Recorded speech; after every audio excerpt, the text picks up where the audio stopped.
Böden, I'm Arne Koets, and I was specifically asked to do pell work examples with Pollaxe. Unfortunately, the actual microphone stuff for this distance hasn't arrived yet, so I'll have to be loud, I'm sorry. The point being that with Pollaxe, pell work is kind of different. I don't do it that much for one very important reason. When you do pell work, you assume your opponent to be stationary the entire time. In a fight, this is basically never the case. So what you see happens is that when you strike at an opponent, they will recoil just a little bit, and this will make a difference. So especially with a weapon like this, where hitting it with this part of the weapon is significantly different than with this part of the weapon. That really makes a difference in how far you can play with the distance at will. So in order to have the footwork, which is even more important with Pollaxe due to the weight of the weapon, it is important to have sequences that somehow work, which with a pell is, well, almost impossible because it's stationary. It's like hitting a dead person. It's no art in that. So, as a result, I want to mention a couple of things about the attacks you might want to practice with your Pollaxe, and I want to talk a little bit about a sequence that I sort of tried to come up with, but it is a little bit to make a pell work. Now, notice my pell is just a broken lance stuck in a chair, so at the slightest provocation this will fall over. What I'm actually practicing is not to hit it as hard as possible, but to hit it as precisely as possible and barely touch it. That is what I'm actually trying to do. Now this with a Pollaxe is actually more interesting. Hitting hard is the easy bit, especially with one of the strikes that I'll talk about in a moment. So, the grips. This is kind of important. Usually, with a right-handed grip, you might see both thumbs to the cross. With German stuff, with left-handed grip, which is very common, you'll usually see thumbs together. What you see very little of, if anything, I think, is thumbs to the cue. You don't really do that. That's really awkward. So this is fine. You can also do this on this side. I like to do this way. That's my personal preference. It works very well for me. I'm very right-handed as a person. So, I have my target here. Now, as a general rule, you try not to move your axe in a trot like, sorry, I'm already screwing up my example here. In a trot-like fashion. You try not to do this as a general rule. Crossing over is shown in the manuscripts, but not very much. There's a bit of a difference of doing this as opposed to doing this in the middle of a fight. So having a heavy weapon lying on your arm in order to then come forward and thrust with it is a bit of a different story than doing that in the middle of a fight. As a general rule, I would not recommend it until you get more proficient with the weapon later on for specific plays. Now, so don't cross yourself over and try to keep your feet and your hands in a canter rather than in a trot. So try not to do this kind of stuff most of the time. Most of the time you will be doing sort of pace-like motion or canter-like motion as a general rule, especially for the beginning. It's just much more effective in most motorics. It's very dependent on the piece, but anyway. So, as a general rule, also we read in Jeu de la Hache that you can slip the axe through your hand, through your front hand. This can be done with either side. Now, the first thing I want to show you is to take a specific point. So you take a guard and you try to aim at a specific point. I'm going to take that knot there and aim right at it. Now what you want to make sure you do is you're not losing your position. You're not losing your defense of his imaginary weapon. All good katas should take into account that your opponent is going to do something sensible. So you're making a muscle memory of a specific motion that would have made sense. I could defend from here, for instance. So I also widen my stance. I'm stepping forward with my front foot. And that means that I can use my buttock to shoot the weapon forward. Now, because I use my buttock a little bit, that makes it much easier to follow up from here.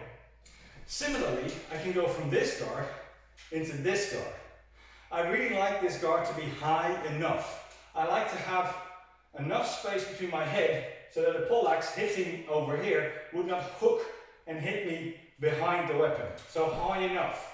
This is also usually much easier to aim at the target. Like that. You could, of course, stand closer and do this as well. This is perfectly valid. Watch for splinters when you do this. Then, on this side, with my heel lead, I can do this as well, where I step forward and I thrust. And then I can be in the high guard and do the same thing. Now my arm is slightly forward, and this allows me to bring my hands fairly far forward without having much of a problem. So, those are thrusts. Don't want to dwell too much because the video is going to be far too long. Then, strikes. As a general rule with a poleaxe, what you don't want to do is have less range than a warhammer. That's silly. So you don't want to strike downwards with it. Notice where my hand ended up. You don't want this hand to go behind you really well at all, unless your opponent happens to be here. So that is after a very long sequence of other things. So as a general rule, I want to project my weapon forward. This has another important reason. So when I'm standing here and I'm just going to strike at my target, if I'm just going to do this and keep this hand forward, it also allows me to stop the weapon in a friendly sparring match. This is extremely important because even with rubbers, if you just wail at each other, it's just going to hurt somebody. And you're not going to learn anything about martial arts. Control is everything. So you use your buttocks to extend the weapon. Now, by keeping it out there, my arm is going to run out of length. And as a result, the weapon will want to stop. If it can now rotate around, it will carry on. This is why I need to keep this out there. And this is helped by pushing along the shaft. And that will help me stop the weapon as needed. I could also hit harder if I so desired by projecting forward. There's one major other advantage. The business end of a poleaxe is very short. The edge of a sword is quite long. Yes, there's an ideal point that is very small that you normally want to strike with. Sure, but if you hit an inch next to it, doesn't really matter. With this, an inch next to it is just a stick. So it matters. Now, how is it easiest to hit such a small target?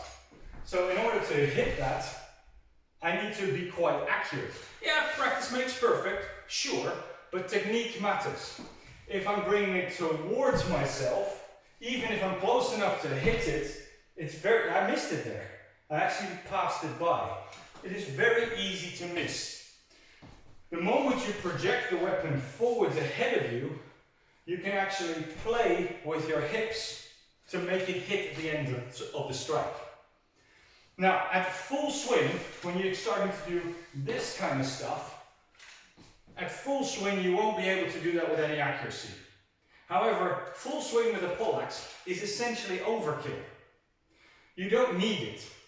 Just sort of a good projected thrust from your hips could already pierce a helmet. We've seen it happen with these blunts. So if you want to, you can project a lot of force without swinging it so much. And that is far more applicable tactically. So whatever you train on your pell, make sure it is tactically applicable. Otherwise you're just training yourself stuff that you'll have to unlearn.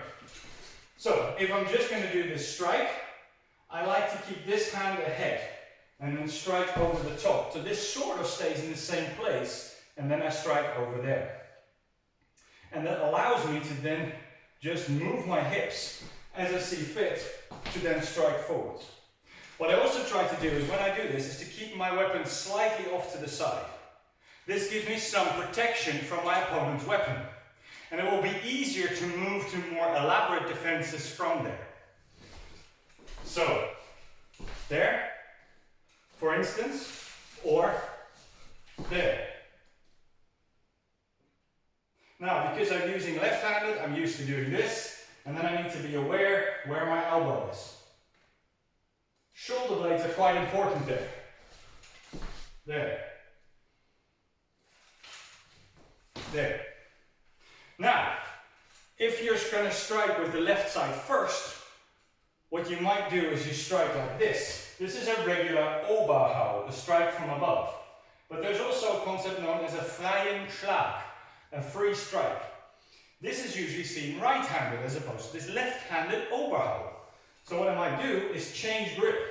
And I can do this stepping backwards if I so desire. I step backwards as I grip down here. So I go from here to here and then just strike again. Obviously at very long distance. So then I can do a sequence like this and then like that. Now I'm being a bit careful due to the ceiling here, but of course outside you can swing it a bit more. So the other thing you might want to work on especially is your footwork, your hip work and your footwork, your shoulder work. Maybe I should do a bit more of that myself. So the point being, and for instance, if I'm just thrusting forward like this, I could step forward with what we used to call an advance, like that. A basic lunge step, knee pointing over my foot, foot pointing forward, hip being able to go ahead. And I might be able to extend as far as I want with my knee. Yes, beyond the foot, yes. So you can do that, as long as it's lining up. Now from there, I could also step to the side to do a sort of a defensive footwork whilst I thrust, like this. Again, making sure that my hip is ahead of me. Then I can do a more aggressive defense where I have more opposition in my thrust, and I could step over to this side. Now this is important. Note what I did with my left leg. Not only my foot is twisted, but also my knee and my hip. And this allows me to keep my outside buttock behind this thrust. And then from there, I could of course carry on much better. If I had stepped like this would have been much more awkward with my footwork. And it is much more liable to injure my knee, for instance. Not always the case, but better be safe than sorry. Now the same thing can be done on this side. So I could just advance and thrust. I could sit to the side and thrust, giving a defense here. I could also step to this side and thrust. And then again, I'm twisting my hips and my foot. So my knee is pointing over my foot towards my opponent, so I can come over to do whatever. Neck wrenches or whatever I like. Now this can also be done from a high guard, obviously, so you can stay straight forward to the side or over to here, for instance. So that can all be practiced. Now the other thing is strikes. When I'm doing strikes, I have a distance. So for instance, here is about my distance. You've already seen that I slip a little bit, and I would very much recommend that. Now that is not that far. This is probably less of a distance than I would start off a long sword engagement. But a poleaxe is clearly a longer weapon. So I should be able to go, I need to watch the ceiling here, go about, well, easily to here really. I should easily be able to make that to there. Notice that my hands are out there. And this is easily done because I extend from my left arm, from my left lat, and that means that the head will stop. I'm deliberately stopping it an inch short of the target. And try to be precise, an inch or a centimeter, whatever you pick. Now from there I can also do other things. For instance, use my footwork to arrest my strike. I might do this and then bury my foot in the floor to then do, for instance, this. And this works very well as a durchwechseln. So to go around someone's defense. Especially if he's trying to strike at my axe and not at me. This is a very good way of going here. Thrusting, striking, whatever. And then I might, for instance, from there come over with my footwork, come over the top, hook his neck, strike again. So then you get sequences like that.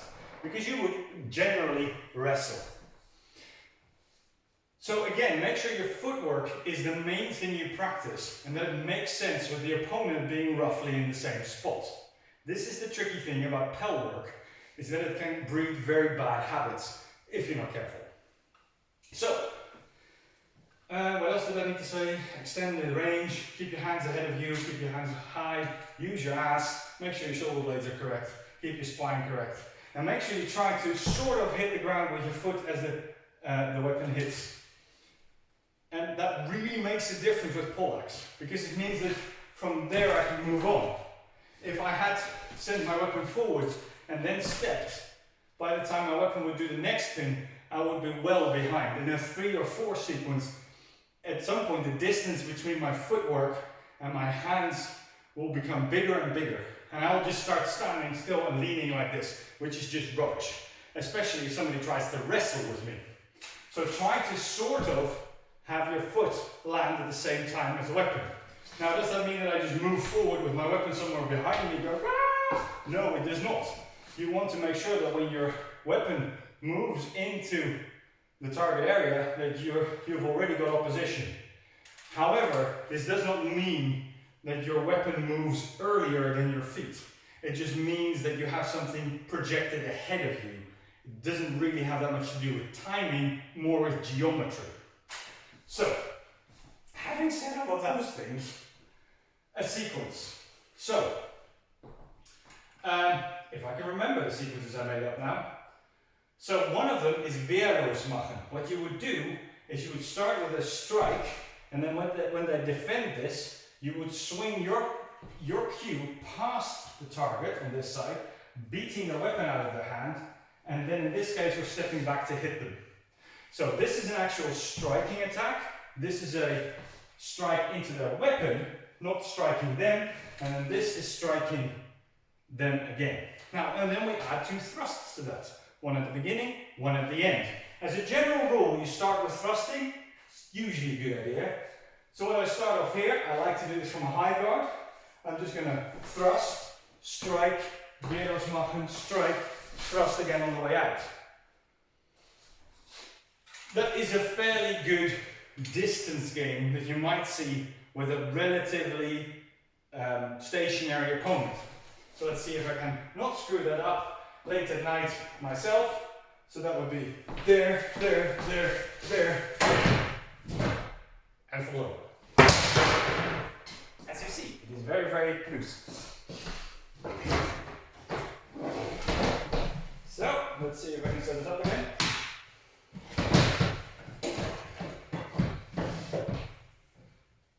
Well, I did hit it at the right spot. So at least it's that. I'll take this a bit in just in case. Exactly there. So, that would be the first sequence. The second sequence would be using one of those Durchwechseln type attacks.